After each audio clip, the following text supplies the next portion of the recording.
All right, hey guys, welcome to the video. If you're new here, my name's Curtis, and today we're gonna be talking about perfect 10 out of 10 fragrances that you can wear during the fall season.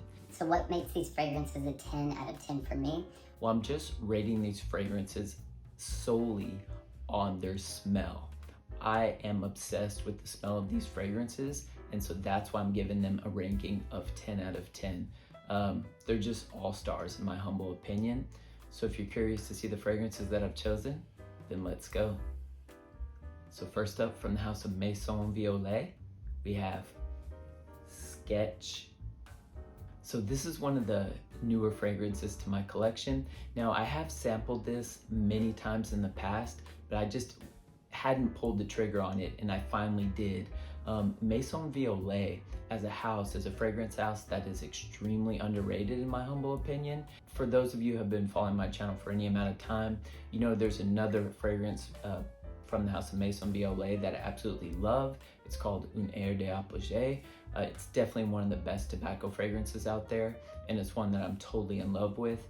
And this is another one that is just an amazing kind of amber woody fragrance. For those of you who have never smelled Sketch before, just to kind of put your mind, in a certain direction, this kind of hints at a fragrance like Grand Soir. It kind of pushes in that direction. Now, those two fragrances are definitely not the same by any means, but yeah, they're definitely their own fragrances. But yeah, this one is such a gorgeous smelling vanillic amber woody fragrance that I absolutely love. There's also a bit of spice in here, but yeah, this is such an elegant and almost opulent smelling fragrance. And this one was perfumed by one of my favorite perfumers, Natalie Lorsan, and she's actually perfumed, I think, all of the fragrances from the house of Maison Violet. And yeah, she has done a phenomenal job. And for those of you who may not know, so Maison Violet recently, I guess kind of had like a relaunch almost, where they've changed their bottle design. But thankfully for me, I was able to score one of their old bottle designs, as I really prefer this style. I mean, the cap is just extremely weighty, and yeah, I don't know, I just think the bottle design just looks really cool. I just really enjoy it. And actually, I didn't know that they were switching over the bottle design until one of my subscribers had mentioned something about it. And then I went to one of the fragrance shops here in Japan. I said, hey, do you guys have the old bottle design still? And they said yes. So I scooped up Sketch. I think I got one of the last ones. So yeah, I was very lucky in that regard. But yeah, this is such a stunning fragrance. This is just such a fantastic patchouli and vanilla combination. You also have a bit of rose in here and some tuberose. I don't pick up so much on the rose in this fragrance, but I definitely pick up on a bit of the tuberose. It's not overwhelming or anything like that. It's definitely more of like that vanilla and patchouli that are at the forefront of this mix. But it does also have a slight powderiness to it. It's very subtle, but yeah, this is blended so well, and it is definitely one of my favorites. Perfect 10 out of 10 in my opinion. So if you can, get yourself a sample of Sketch by Maison Violet. Next up, from the house of Nasamato, we have Onda. Man, so this is a fragrance that's been around for quite a while now, but man, it has to be one of the best boozy, like realistic smelling whiskey fragrances in my humble opinion.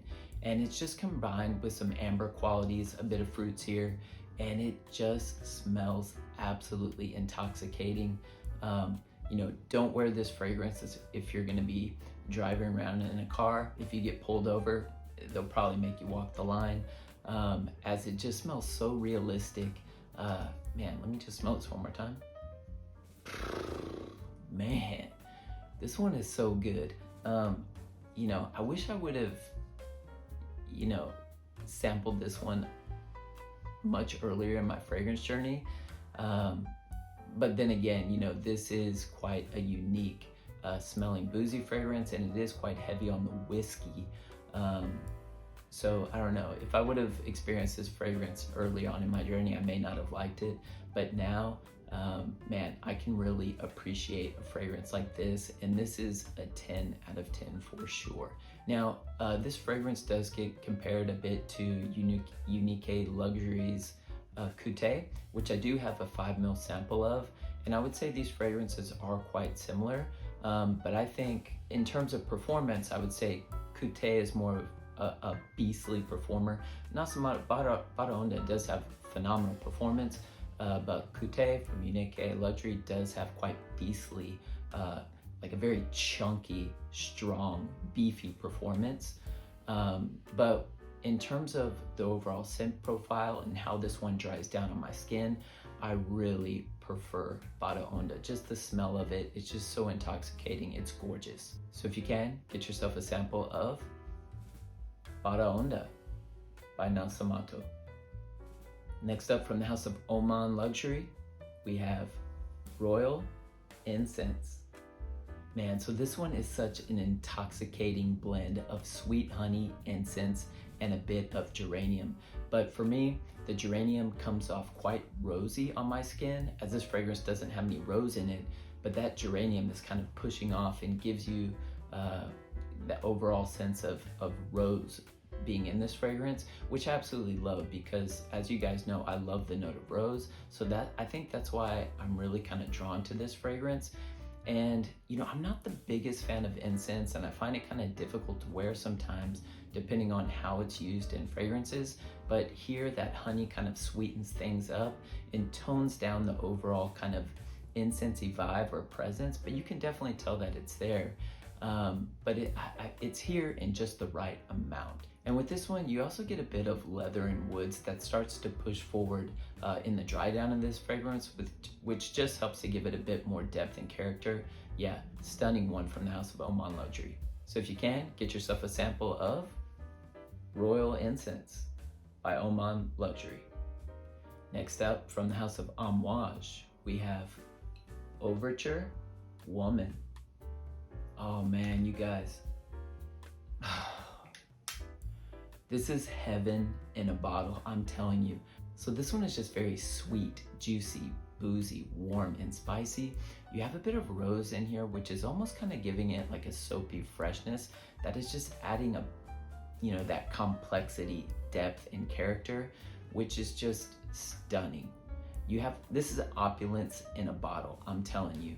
Man, this is definitely for those cooler evening fall temperatures. This one will go over extremely well, I'm telling you. So basically with this one, you get some brandy, apple, and saffron. You have a bit of rose and even a bit of leather in this. But man, this one is such a banger, I'm telling you. This is, man, an easy 10 out of 10. If I could rank this one above 10 out of 10, I would. I mean, this one is really that good and just intoxicating. This one's definitely unisex and very, very sensual. And you know, Amouage, I think in the past, you know, they'd always kind of cater to a men's line and kind of a woman's line. But let me tell you guys, do not be afraid of the woman's line from Amouage. It is completely unisex. And I think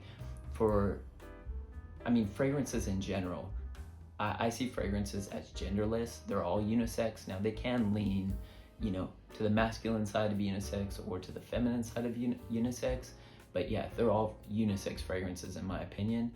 So yeah, don't shy away from the women's line of fragrances. I think in many times for the house of Amouage, they're almost better than the men's side. But yeah, I definitely prefer Overture Woman to Overture Man. This one is such a stunning and an amazing creation that I just can't get enough of. The smell, seriously, that good. So if you can, get yourself a sample of Overture Woman by Amouage. And finally, from the house of Caron, we have Tabac Exquis. Man, so this one is just a very sexy and dusty cocoa with a slightly sweet tobacco, some dark chocolate, and a subtle hint of booziness, but it is just blended together so well. This one slightly pushes into that gourmand territory, but man, it is such a delicious tobacco scent. And what I really love about this one is this one kind of reminds me of like a slightly sweet pipe tobacco like my grandpa used to smoke when I was a little child. So it kind of reminds me of him a little bit. And I think that's one of the reasons why I'm really drawn to this fragrance, is it just gives me memories of him. And yeah, this is such a good one. I would say in terms of longevity with this fragrance, you get really good longevity. See how it's just moderate, but man, what an amazing fragrance from the House of Caron. And I think in terms of tobacco fragrances in my collection, this one is at the very top. And for you guys that are into fragrances and you've been on your journey for some amount of time, you understand that we kind of, we can change. Like one moment this fragrance might be here, the next moment it might be here. It just kind of depends with how we are in our journey and our mood and I guess season and things like that. But for me, this is my top tobacco fragrance at the moment. Yeah, it just really is that good. And this is the only fragrance I have from the House of Caron, but I'm definitely interested to exploring that house a bit more to see what kind of offerings they have. But yeah, this is a great one and definitely one to check out from the brand. So if you can, get yourself a sample of Tabac Exquise by Caron. Alright guys, so that's all I have for you for today. Don't forget to like and subscribe if you enjoyed today's content, and let me know down in the comment section, what are some perfect 10 out of 10 fragrances that you're looking forward to wearing this fall? I'd love to hear about them. Alright, well I hope you guys are staying healthy and well, and I'll see you in the next video.